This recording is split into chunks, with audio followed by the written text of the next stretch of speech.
네, 오늘은 51장, 예레미야 51장을 통해서 열방에 대한 심판 마지막 5번째 시간을 갖도록 하겠습니다. 열방은 예레미야서에 나오는 열방은 9개 나라로 얘기를 했죠. 그래서 마지막 9번째 나라 바벨론이 되겠습니다. 그래서 지난주에 50장에서 바벨론에 대한 심판 첫 번째 시간을 가졌고요. 오늘은 이제 51장에서 그 바벨론에 대한 심판 두 번째 시간을 갖게 됩니다. 자, 오늘 보면 1번에 여호와께서 바벨론을 멸망시키는 모습을 어떻게 묘사하고 있는가? 바벨론을 심판하는 이유는 무엇인가? 뭐 같은 얘기지만 계속 반복을 한다는 얘기는 왜 그럴까요? 반복한다는 건 그만큼 중요하다고 이제 생각하는 거죠. 그리고 자세히 반복적으로 하는 것은 그럴 이유가 있는 거죠. 왜 자꾸 했던 얘기를 또 하지? 왜 반복해서 쓰지? 왜 똑같은 말인데 자꾸 이렇게 길게 쓰지? 그것은 잔소리가 길어지면 뭐예요? 뭔가 관철시키고자 하는 중요한 마음이 있다는 겁니다. 그래서 이게 누가 준 그 문장들이에요? 하나님이 준 문장들이에요. 뭐 예레미야가 임의로 생각해서 전달하는 게 아니잖아요. 하나님이 준 문장들이면 그러면 이 문장들을 통해서 뭔가 느끼게 해야 된다는 그런 것이죠. 우리는 이것을 통해서 또 하나님이 뭘 말씀하려고 하는지 그 심정을 우리는 알아야 되겠죠.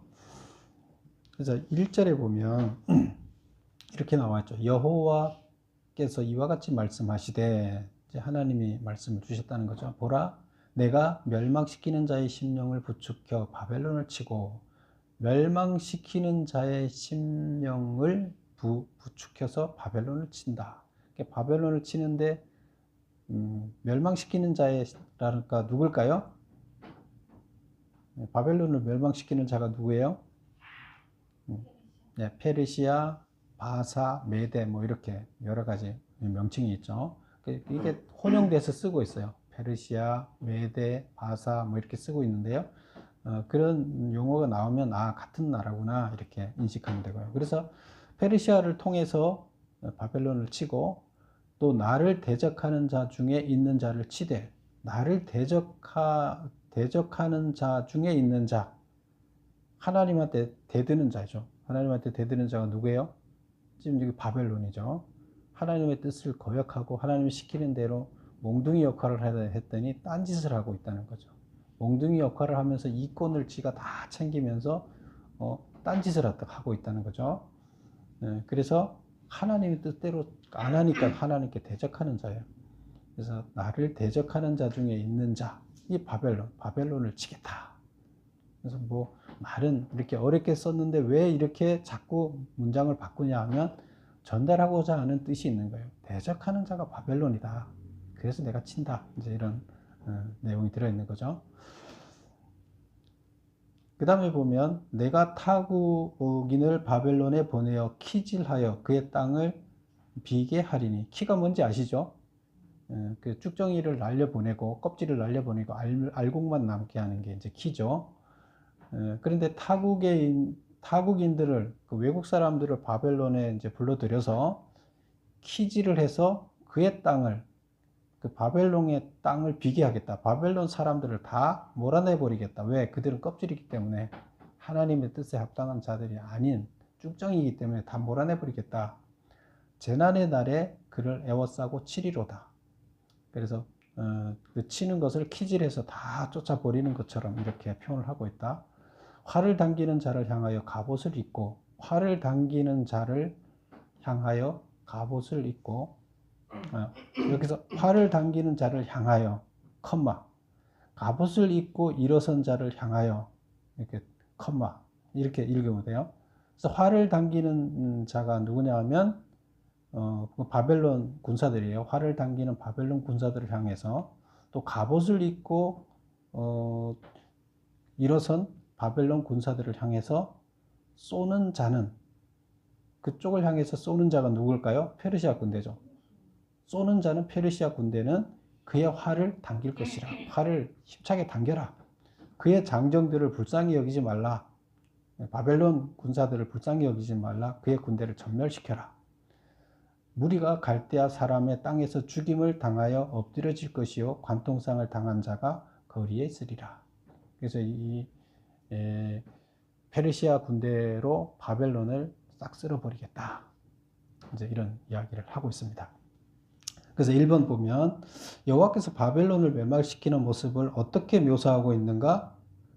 타국인을 불러서 키질하여 바벨론 사람을 그 땅에서 날려버리는 것으로 묘사하고 있다.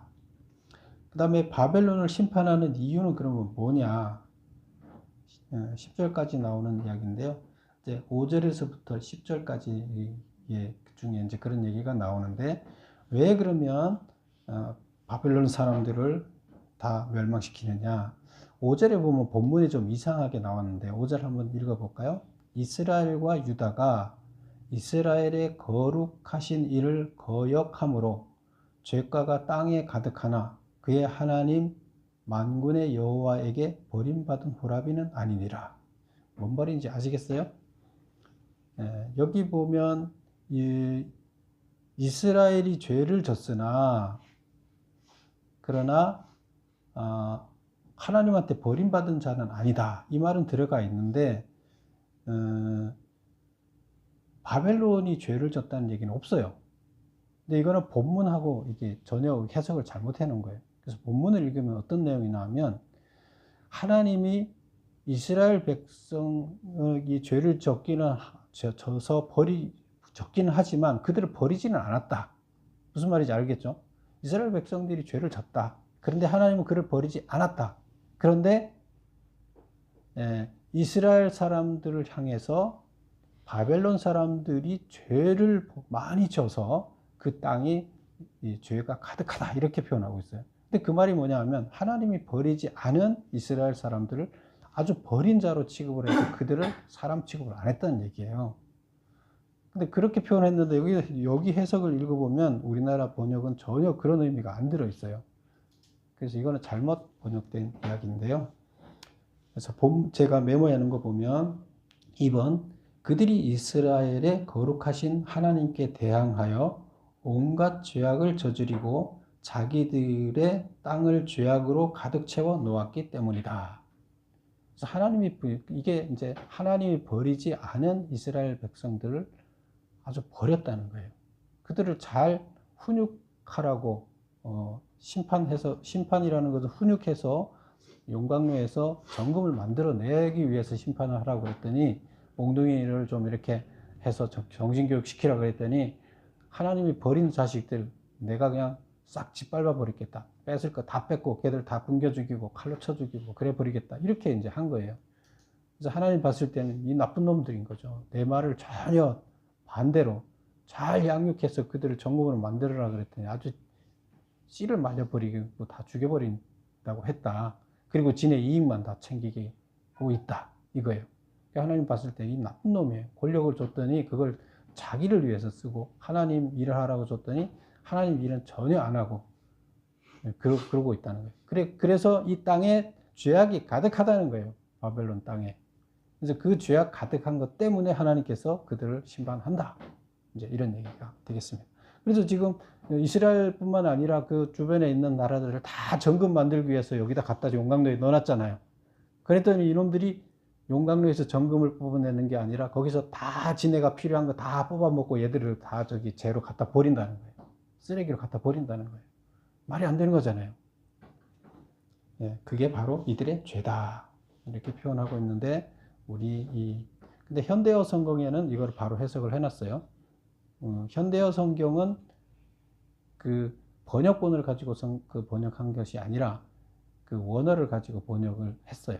그래서 좀 바로 번역을 해놨습니다. 근데 여기는 개역개정에는 잘못되어 있다.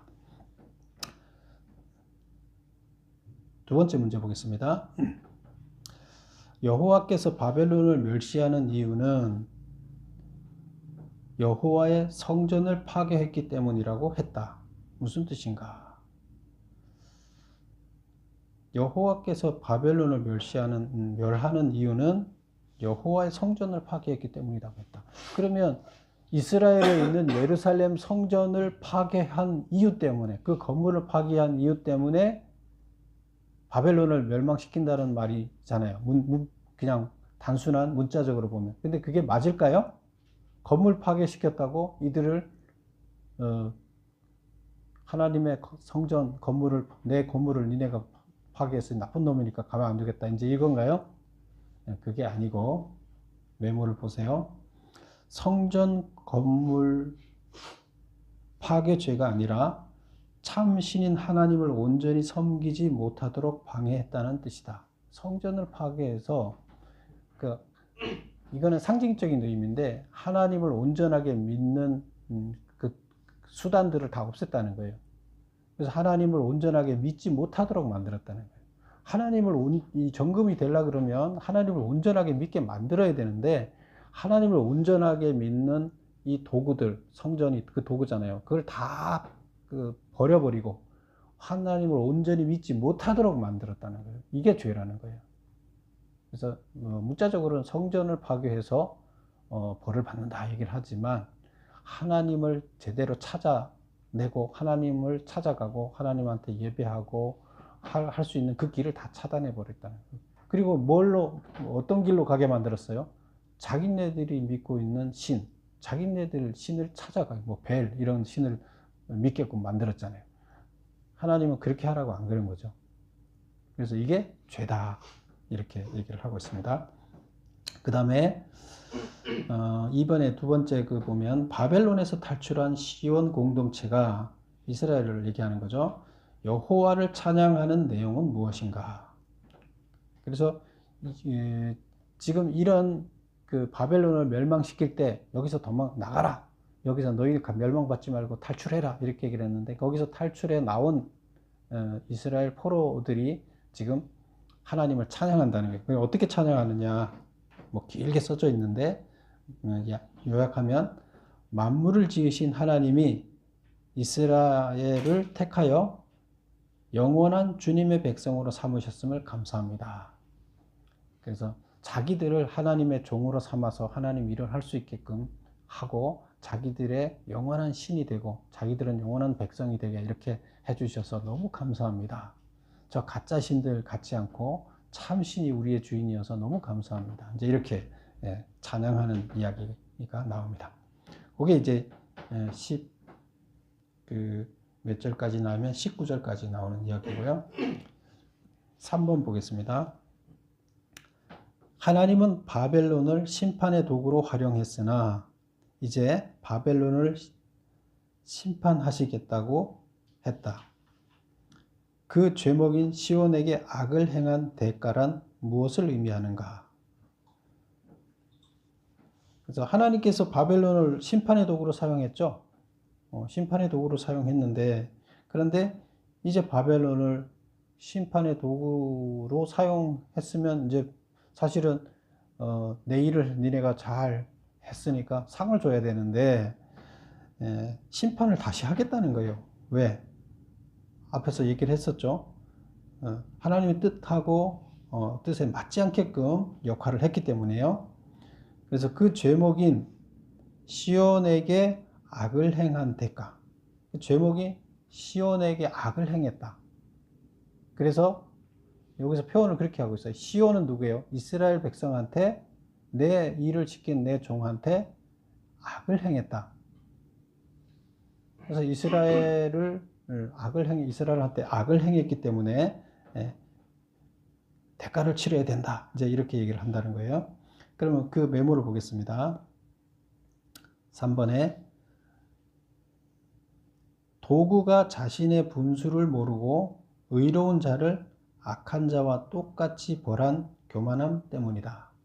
그래서 여기서 시온 백성이라고 이렇게 얘기를 하는 것은 하나님께서 버리지 않은 백성이고, 또 그 중에는 이미 변화돼서 하나님이 의인이라고 생각하는 자, 남은 자가 된 자가 있어요.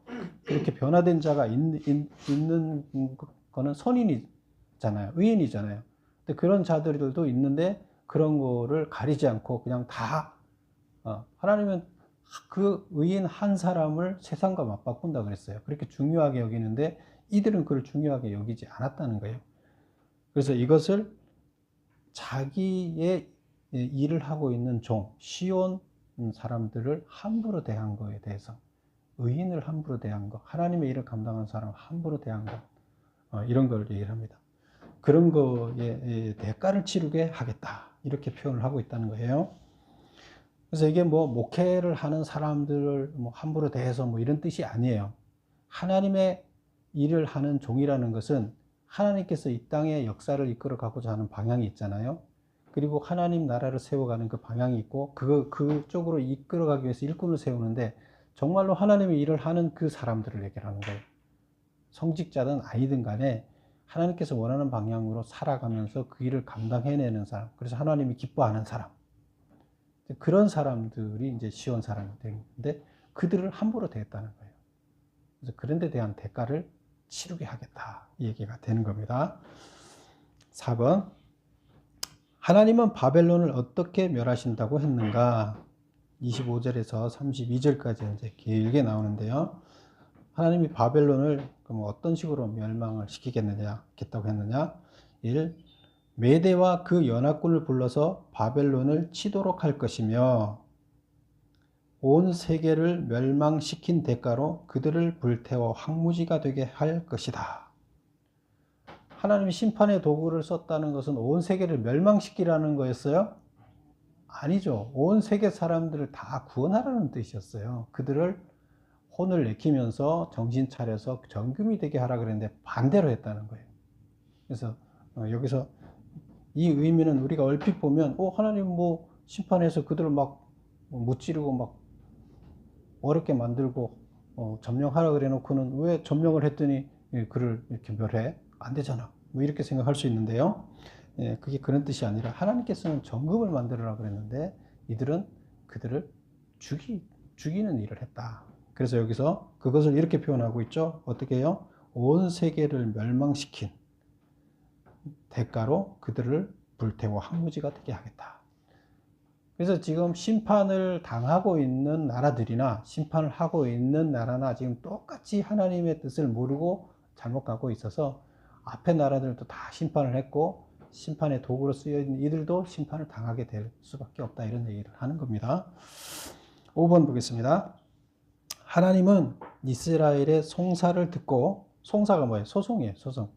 이스라엘이 이제 소송을 제기했어요. 고소한 거죠. 하나님은 이스라엘의 송사를 듣고 바벨론에게 보복하시겠다고 했다. 이스라엘이 고발한 거죠. 이놈들이 나쁜 짓 했습니다. 우리한테 나쁜 짓을 했어요. 하나님, 제발 저놈들 좀 처벌해 주세요. 하고 소송을 하니까 하나님께서 알았다, 내가 보복해 주겠다, 이제 이렇게 했다는 거예요. 소송의 내용은 뭐냐? 뭘로 고발을 했느냐? 하나님께서는 그 고발을 듣고 어떻게 보복을 그들을 혼내주겠다고 그랬느냐?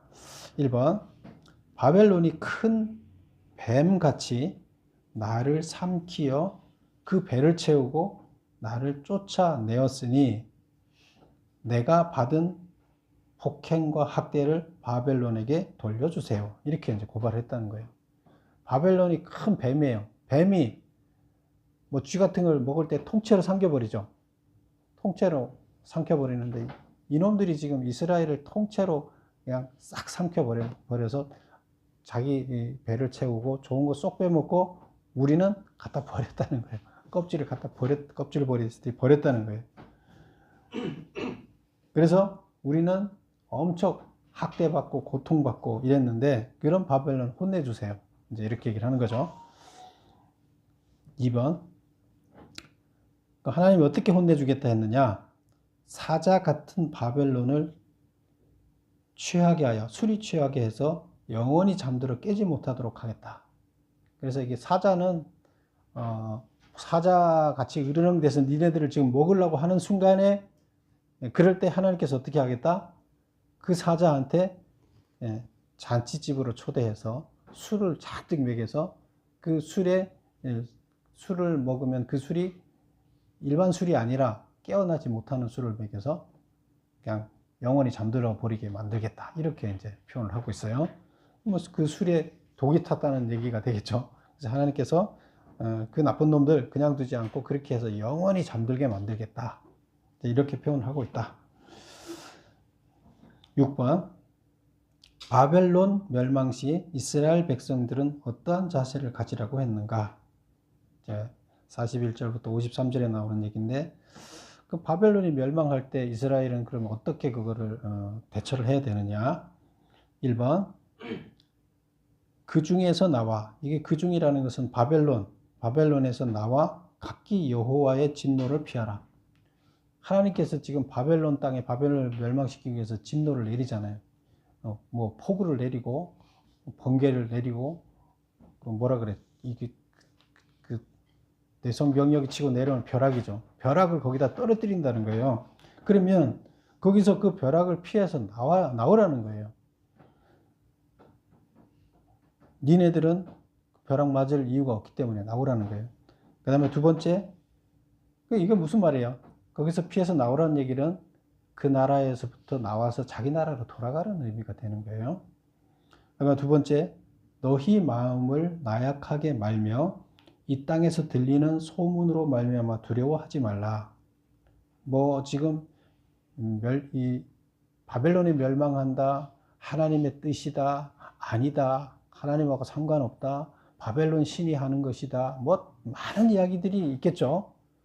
그래서 이게 오는 게 맞는지 이제 혼돈스러운 거예요. 근데 참 하나님이 지금 바벨론을 심판하는 것이다 하는 이야기를 누군가가 하고 있죠. 누가 하고 있어요?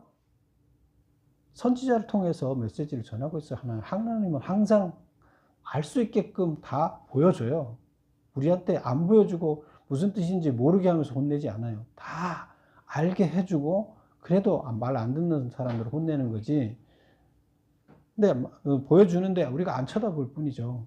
여기서도 지금 너희 마음을 나약하게 하지 말고 땅에서 들리는 소문으로 말미암아 두려워하지 말라. 하나님의 메시지가 아닌 것들에 의한 소문으로 인해서 두려워하지 말라는 거예요.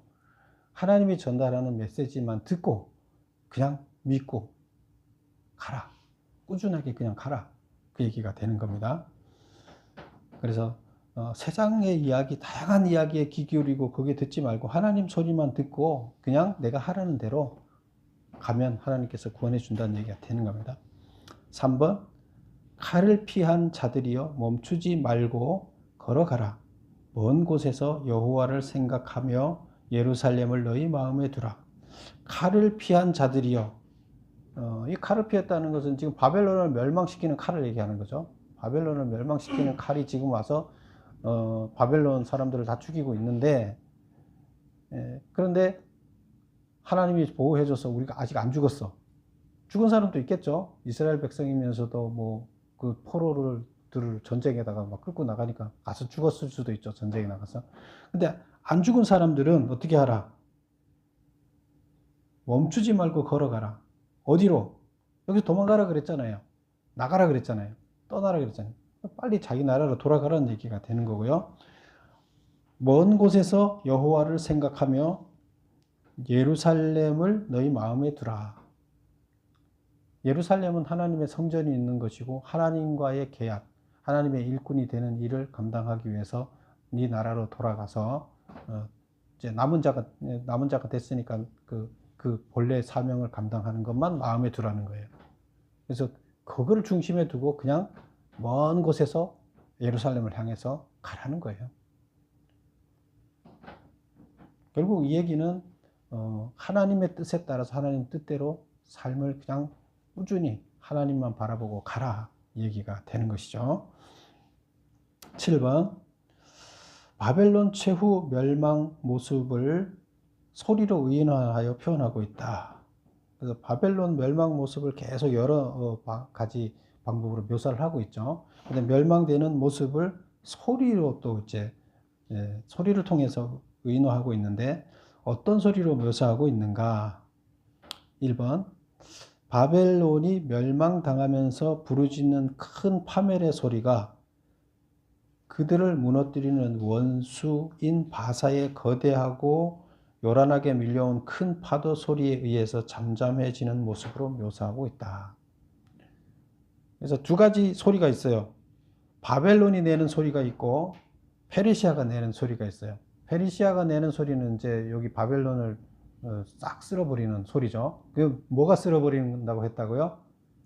파도, 큰 파도 소리가 와서 요란하게 소리를 내면서 파도가 탁 바위에 부딪히는 것처럼 거대한 파도가 와서 바벨론을 무너뜨리는 그런 거대한 파도 소리에 비유했어요. 파도 소리가 여기 있는 시끄러운 소리를 바벨론에 있는 시끄러운 소리를 잠잠케 해요. 다 삼켜버려요. 바벨론에 있는 시끄러운 소리는 무슨 소리일까요? 멸망하면서 부르짖는 소리. 그래서 싹 멸망 다 시켰고 깨끗해졌다는 얘기예요. 잠잠하게 했다는 것은 막 고통당하는 소리, 멸망당하는 소리가 잠잠해졌다, 끝났다는 거예요. 멸망했다는 얘기예요. 그래서 소리를 통해서 이들이 죽어가면서 고통스러워하는 소리가 파도 소리에 묻혀버렸다. 다 죽었다는 얘기죠. 그렇게 표현하고 있다는 겁니다. 그 다음에 7번의 두 번째 문제 보면 바벨론의 높은 성벽과 성문이 회파되고 불타서 백성들의 수고가 헛될 수밖에 없는 이유는 바벨론의 성벽이 이 바벨론이 만들어 놓은 바벨론은 지금 티그리스 강과 유프라테스 강 사이에 있는 그 땅을 사용했다 그랬고 그 바벨론 성을 어떻게 만들었다 그랬어요? 적들이 침략해 오지 못하게끔 수로를 다 팠다 그랬죠. 주변을 수로를 팠다 그랬어요. 그리고 수로 안쪽에는 이렇게 성벽을 이중으로 쌓았는데 하나 성벽을 쌓고 공간이 있고 또 성벽을 했어요. 하나 성벽이 무너져도 안에 성벽이 또 있어요. 근데 그 성벽 높이가 얼마의 높이냐면 62m라고 그래요. 62m면 아파트 몇 층일까요? 만약에 3m라고 그러면 20층이 넘잖아요.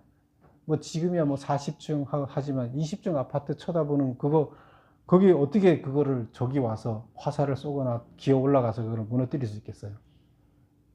그 다음에 폭이 그러면 얇게 쌓으면 그 성벽을 얇게 만들면 무너뜨릴 수 있잖아요. 근데 이게 폭이 12m예요. 엄청 길어요. 지금 여기서 여기까지 한 6m밖에 안 돼요. 이거 2배 정도 되게. 그래서 성 위에다 집을 짓고 도로를 만들고 이렇게 했다고 그래요. 그리고 집 짓고 사는 거예요. 그래서 그들이 경비가 되는 거예요. 평상시에 주민들이. 그리고 거기 마차가 다니는 도로가 있어요. 그렇게 12m로 쌓았는데 그게 성벽이 2개나 있어요. 그래서 이건 역사상 세계에서 가장 튼튼한 성벽으로 기록하고 있어요. 학자들이. 그래서 여기서 그렇게 얘기를 하는 거예요. 여기 보면 높은 성벽과 성문이 회파되고 그리고 그 안에 들어가기 위한 성문도 엄청 크게 만들어 놨겠죠. 성벽이 그러니까. 그래서 성벽과 성문이 튼튼하게 만들어 놓은 그리고 그 얼마나 만드는 고생했겠어요. 수고했겠어요. 그렇게 만든 그 성문이 회파되고 불타서 백성들의 수고가 헛될 수밖에 없다. 사람의 힘으로는 어떤 군대도 와서 이걸 무너뜨릴 수 없게 만들어 놓은 거예요. 그러면 이게 아무도 무너뜨릴 수 없는 거예요. 근데 그게 무너졌어요. 누가 무너뜨린 거예요? 하나님 무너뜨렸다 얘기를 하는 겁니다. 그래서 메모 2번을 보면 여호와께서 그들의 악행에 대하여 보응하시기로 작정했기 때문에 무너졌다는 거예요. 인간의 힘으로 무너뜨릴 수 없게끔 만들어 놓은 거예요. 그런데 하나님이 개입하셔서 결국 무너뜨리고 불타게 했다. 이렇게 표현하고 있습니다. 8번 시드기야 왕이 집권 4년 차에 바벨론으로 출장을 가게 됐다. 시드기야가 맨 마지막 왕이죠.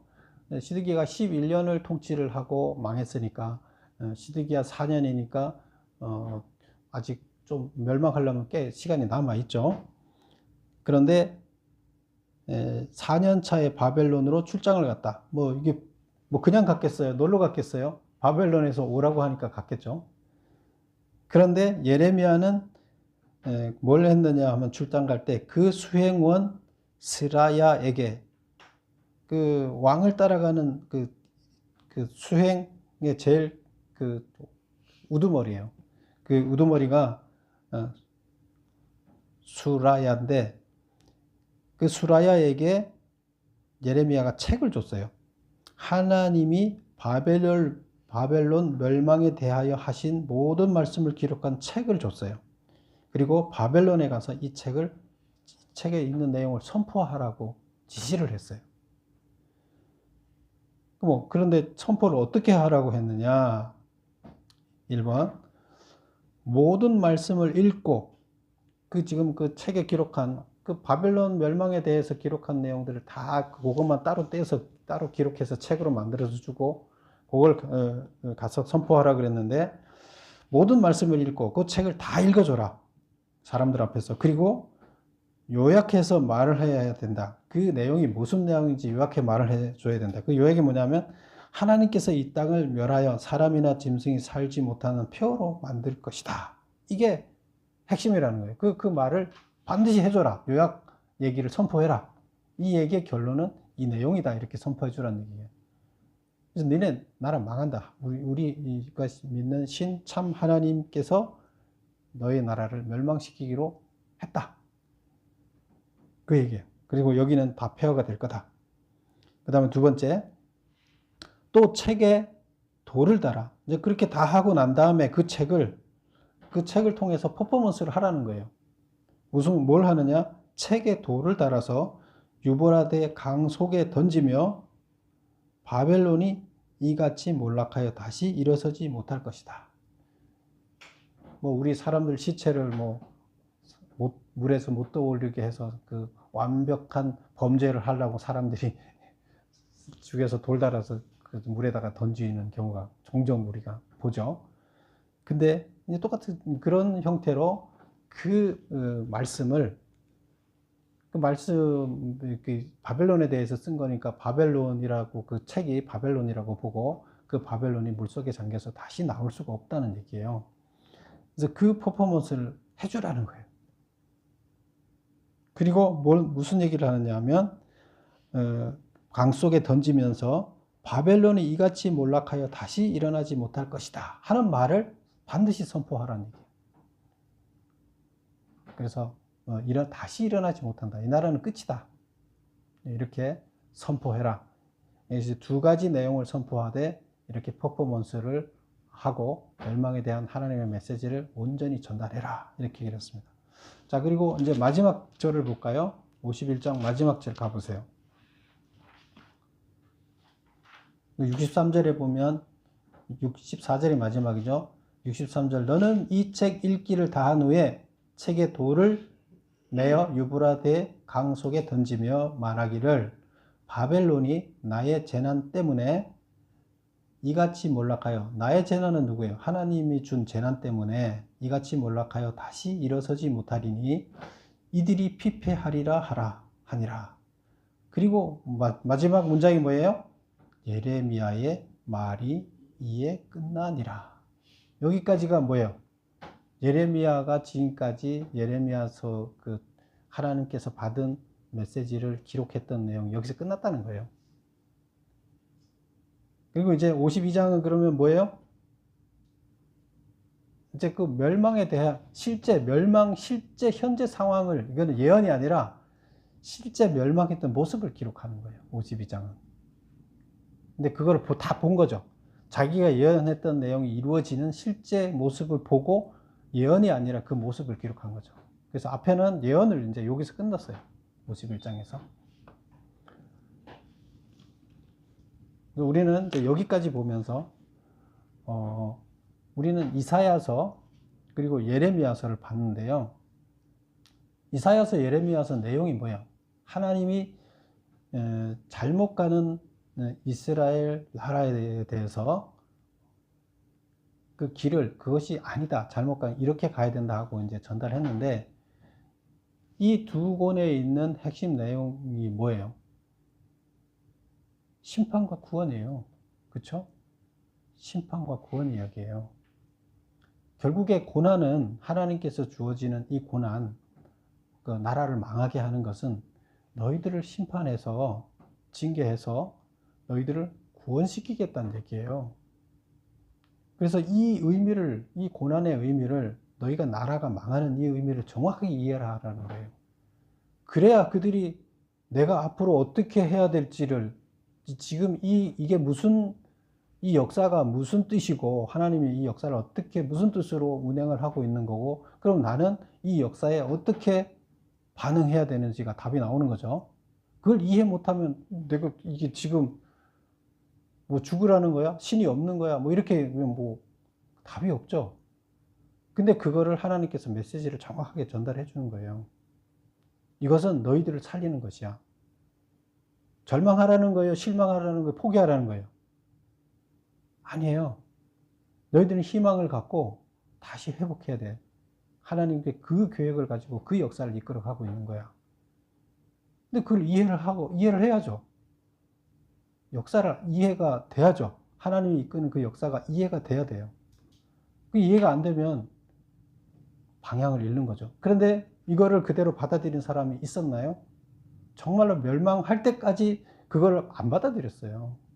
멸망해서 정금으로 그 용광로에 들어가기 전까지 아무도 안 받아들이는 거예요. 이게 문제인 거죠. 그래서 용광로에 안 들어가게 하기 위해서 그렇게 수없이 선지자를 통해서 메시지를 전했지만 결국에 들어갔어요. 안 받아들였다는 거예요. 그러니까 오늘날 우리도 마찬가지예요. 하나님이 우리한테 계시해 주는 것이 선지자를 통해서 계시해 주듯이 지금 뭘 통해서 계시한다고요? 성경을 이미 선지자가 성경이에요. 다 기록해 놨어요. 하나님의 뜻을. 그 말씀을 통해서 계시를 해놨는데 봅니까 우리가?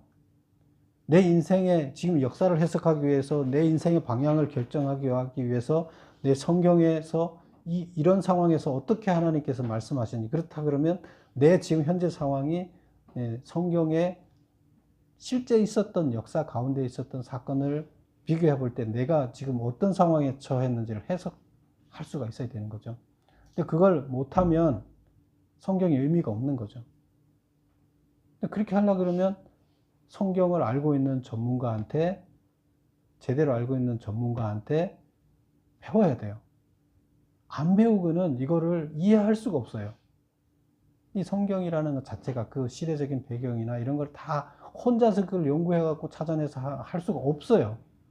그래서 하나님께서는 교회를 만들고 이것을 읽고 해석해 줄 수 있는 사람들을 만들어내고 또 그렇게 해도 시대 해석을 못하는 사람들한테 자기 사건을 해결 못하는 사람들한테 도와서 해결하게 하기 위해서 교회를 만들어주고 해석해주기까지 도와주는 거예요. 그런데 그냥 예레미야 선지자에 불과해요. 지금 이 지도자들은 하나님의 종들은 예레미야 선지자에 불과해요. 받아들이고 그것을 자기 삶에 적용하는 것은 이스라엘 백성이에요. 여러분들 이스라엘 백성이 여기 나오는 이스라엘 백성. 안 받아들이면 아무 의미가 없어요. 그래서 목회자들은 선지자에 불과하다. 그런데 여러분들 이스라엘 백성인데 받아들이는 이스라엘 백성이 돼야 된다는 얘기예요. 그래서 그렇게 했을 때 여러분이 구원이 이루어진다. 구원에 관한 이야기를 계속 하는 거예요. 성경은 구원에 관한 이야기라 그랬잖아요.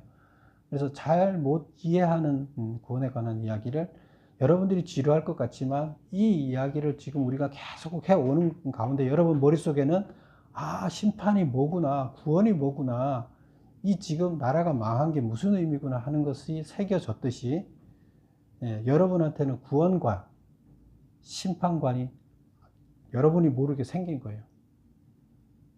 그래서 그게 여기서 지금 이사야나 예레미야를 통해서 전달하고자 하는 이야기예요.